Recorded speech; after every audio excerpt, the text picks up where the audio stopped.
Good morning friends, বন্ধুসকল। মই আজি সৰুকালতে পঢ়া বুঢ়ী আইৰ সাধুৰ কাহিনী ক'ব ওলাইছোঁ আপোনালোকৰ আগত। মই পাহৰিছোঁ, বহুত দিন হ'ল।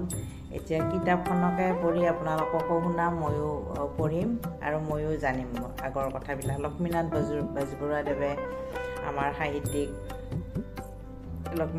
স্বনামধন্য লক্ষ্মীনাথ বেজবৰুৱাদেৱে এই বুঢ়ী আইৰ সাধুৰ কাহিনী লিখিছিলে আৰু তেওঁৰ কাহিনীখিনি মই পঢ়ি আপোনালোকক শুনাম আৰু মই নিজেও শুনাও হ'ব আৰু আকৌ এবাৰ মই জনা হ'ব। এঘৰ মানুহৰ এজনী বৰ চেনেহৰ মেকুৰী আছিল।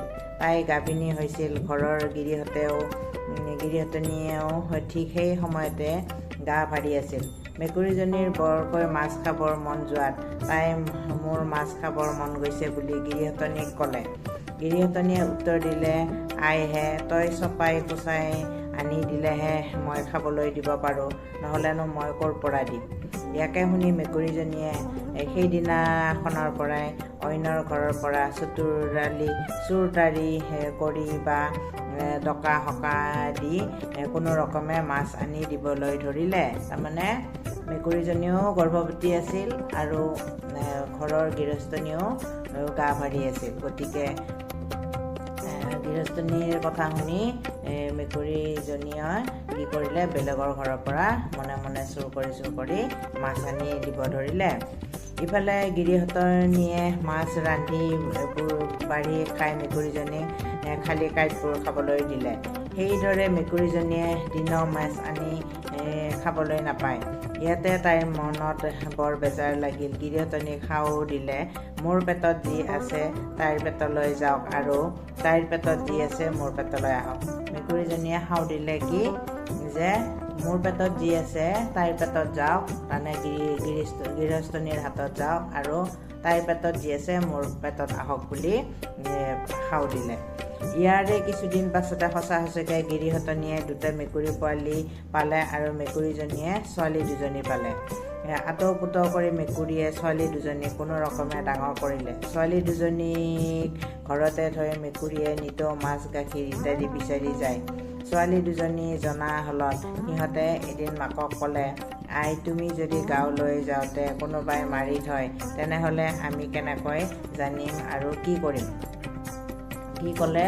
ছোৱালী দুজনীয়ে ক'লে, মা, তোমাক যদি কোনোবাই মাৰে, কেতিয়াবা যদি মাৰি পেলাই থৈ দিয়ে, আমি কেনেকৈ গম পাম তুমি মৰিলা বুলি? কান্দি কাটি ছোৱালী দুজনীয়ে মাকক বিচাৰি গ'ল। সিহঁতে ভালেমান দূৰ গৈ ভনীয়েকৰ পিয়াহ লাগিলত পানী বিচাৰি যাওঁতে আগতে এখন নৈ পালেগৈ। নৈৰ গৰাতে ভনীয়েকক থৈ বায়েকে পানী আনিবলৈ নামি গ'ল। তাই আজলি তিয়াক নিজে খাই ভনীয়েকলৈ পানী আনিবলৈ ধৰাত পানী শুকাই গ'ল আৰু জলকোঁৱৰে মাত লগালে, যদি তোমাৰ হাতৰ আঙুঠিটো মোক দিব পাৰা তেন্তে তুমি পানী নিব পাৰা। এইবাৰ আকৌ জলকোঁৱৰে পালে এই বুঢ়ীৰ ছোৱালীজনী। তেতিয়া ভনীয়েকতকৈ আঙুঠিটোনো কি ডাঙৰ বস্তু, এই বুলি বায়েকে আঙুঠিটো দি পানী আনিলে। ভনীয়েকে পানী খাই বায়েকক আকৌ আঙুঠিটো আনিবলৈ পঠিয়াই দিলে।